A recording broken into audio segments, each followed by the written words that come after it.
Salut à tous, bienvenue dans Zoom.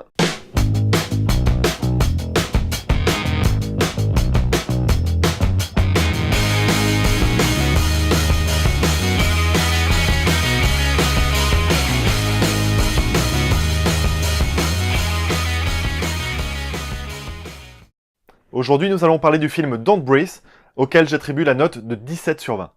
Les bonnes surprises se font vraiment rares ces derniers temps au cinéma dans le genre horrifique. Et ben voilà, on tient enfin une exception, et Don't Breathe est vraiment un film super que je vous recommande. Alors, ça a été fait par le réalisateur à qui l'on doit le remake de Evil Dead. Bon, il était plutôt dans le fan service et était vraiment contraint à respecter un certain code. Voilà, il est plus ou moins réussi, c'est à débattre, mais là, franchement, pour ce film, on sent qu'il est en totale liberté et qu'il peut développer enfin son cinéma.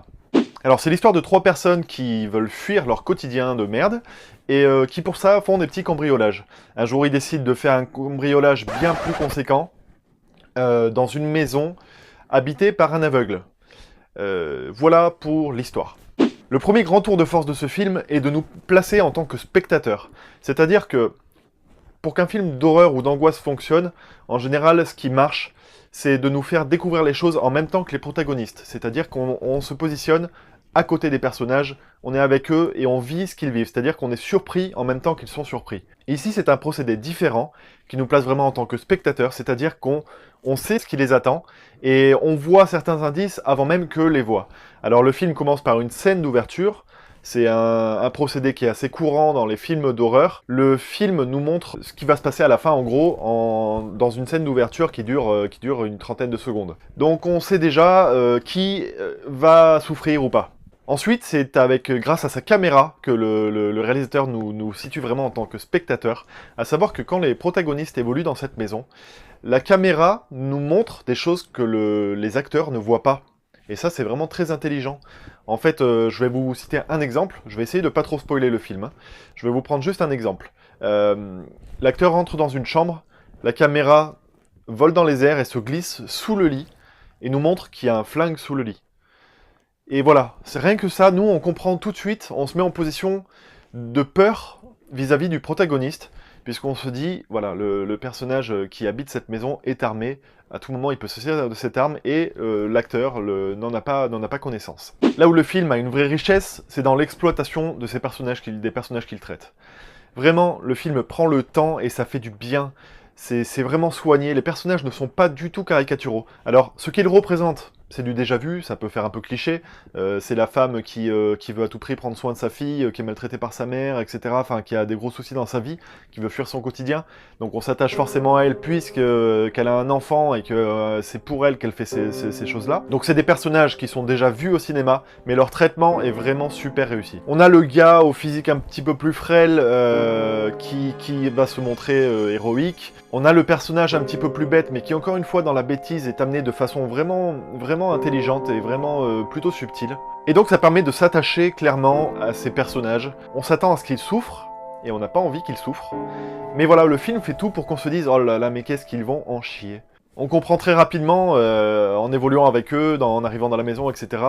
On se dit oui, mais alors ils arrivent de nuit chez un aveugle. L'aveugle développe forcément une sensibilité à l'ouïe. Donc c'est assez périlleux là ce qu'ils vont faire. Et on rentre tout de suite dans l'angoisse, et l'angoisse ne va plus nous lâcher jusqu'à la fin du film. C'est vraiment... Alors c'est pas que de l'angoisse pure, hein, y a vraiment...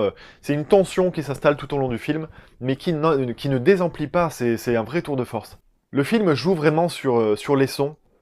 Le moindre craquement de sol, de plancher, le moindre bruit, le moindre pas, la moindre respiration, tout ça est mis vraiment en avant sous un angle très original que je n'ai pas souvent vu au cinéma.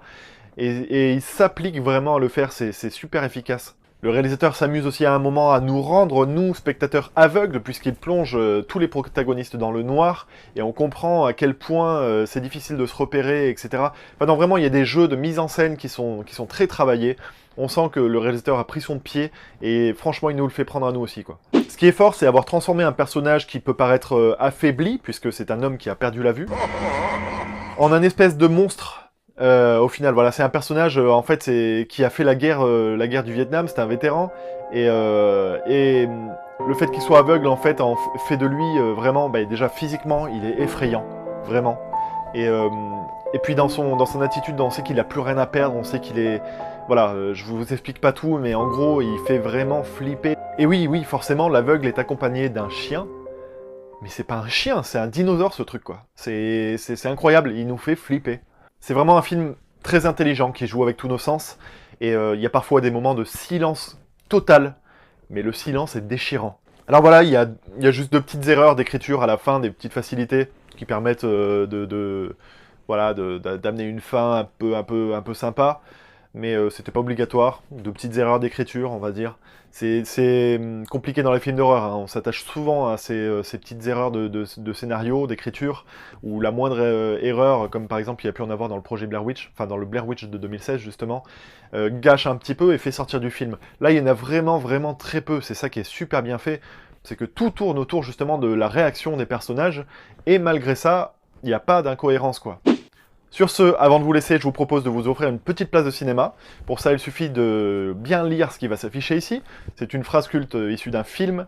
Il suffit de me dire dans les descriptifs, juste en dessous, de quel film est issue cette phrase. Voilà, le premier qui répondra se verra offrir la place de cinéma. C'était un e-billet valable dans les cinémas Pathé et Gaumont. En attendant, je vous dis prenez soin de vous et allez voir Don't Breathe au cinéma. A plus, ciao ciao.